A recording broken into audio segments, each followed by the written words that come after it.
Here we go, the biggest video of the current UFC 196 series, Conor McGregor-Nate Diaz comparison. In this video I'll talk mostly about the technique, the striking, the grappling, the BJJ, and everything about the two fighters which will face at MGM Grand on March 5th. It's the main event of the UFC 196. Well, first things first, the champion has the lead. We have Conor McGregor from Ireland, going as a welterweight as the first time in his career. 74-inch reach, and it's very unordinary to see that McGregor is facing so much bigger reach. It's Nate Diaz with 76-inch reach, but Conor has 40-inch on 38 inches lead on leg reach. Nate Diaz is slightly taller than Conor, and Conor's record is 16-2. Those two losses were far back, and were by submission, and that leads us to a conclusion that someone or somebody thinks that Conor, if found in a BJJ submission, he'll have to tap out. That doesn't mean anything. You have to toughen up when coming into the UFC. Conor done that. Okay, he loses by if he loses by a tap out, not a tap out, by a submission. That would be okay if he was like put to sleep, like his teammate Artem Lobov was a few times. Not if he tapped like Super Pussy Nordcut. In the Brian Barberina fight, and then showed up the truth, but we won't go on top of this topic. Interesting fact is, with significant strikes, Conor has 5.5 landed per minute, while Nate is there at 4.3. And his defense is also better than Nate's, 64%, and Nate's about 56%.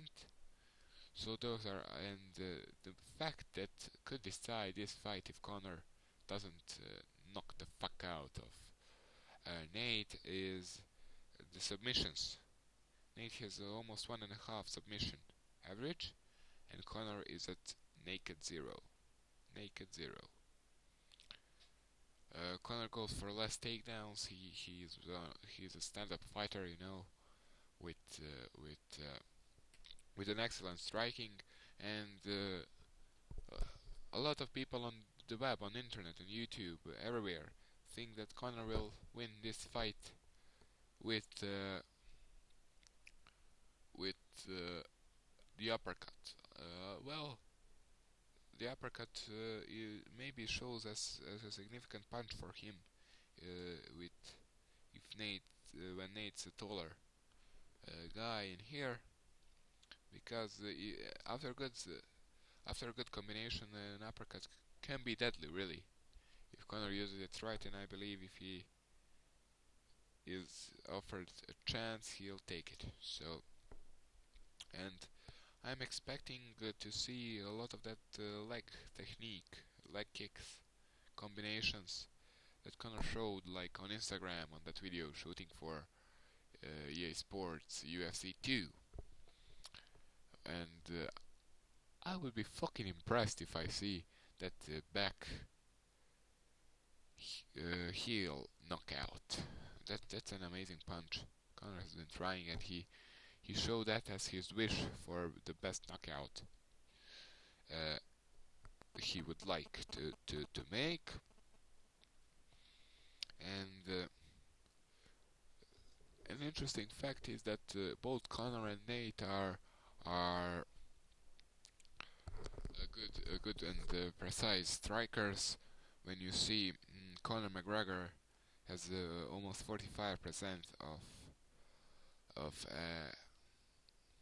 accurate strikes, and he has also good takedown defense. I think he worked on his grappling more with John Kavanagh because I mean he knew 10 days before the fight he thought that he would fight Rafael, so that means more and more training in grappling area, and I think that could be the key factor of Conor's future fights. Well, my prediction, if Conor wins, that would be or the deadly left hook or the uppercut. I don't expect a lot of takedowns and grappling from Conor. That would be mostly Nate's things. Now we'll talk about Nate fucking Diaz. Nate motherfucker, fuck you, Diaz. And I mean, in his last fight, this is not a good pick. He came in with a fucking six pack. He was ready, like top ready, and his record is 18-10, but he's a tough guy, really, and he can go and he can take a beating. I mean, Diaz brothers both can take a beating, but I think I agree with John Kavanagh on that Nick Diaz is better at taking punches than Nate. I mean, Nick simply eats them. That showed in a few fights in the GSP, in the Condit fight, one and two most notable fights in his career. In this fight, Nate, a Cholo gangster from the hood, will have reach advantage and height advantage. Also, he has 1.5 average submission, and but he absorbs a lot of punches, as I said before. But I think if Nate is given a chance to win, he'll do it by BJJ or ground. In his interest is to take the fight to the ground, really, to grapple. Because we know the Diaz brothers don't have an area, where they are weak. So Nate will, in the first round, it's half of the first round, if Conor doesn't knock him out, Nate will try with sticking to the striking and to the feet fight, fight on feet. But then if he sees that isn't working, he'll go for a takedown and trying and maybe triangle, maybe an arm bar or something like that. He'll try to get a submission and practically steal the win there. Because I don't think Nate has some chance in beating McGregor. So my thoughts on this fight are, as I said, if McGregor wins, he'll win by uppercut or by a deadly left hook. If Nick wins, I see either, if it is a war, 5-round war, it's 3-round now, yes, it's 3-round war, or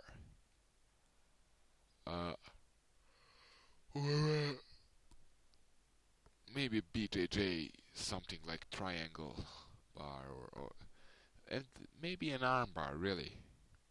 I don't expect anything like rear naked choke or Kimura or that bullshit, but I think Nate has a BJJ to focus on. He has long hands. He can do it. He can do it on the feet, he can do it on the ground. It will be tough for Conor, but I'm confident that he'll win the fight. And possibly end it in the first round, as he already said. So I hope for a good entertaining fight. We know these fighters are really good, really skilled, so let's hope for the best. That will be all. I'm planning on making a video of Anderson Silva and the Count Bisping because their fight is in London, in UFC Fight Night London, and it will be a good fight. So stay tuned.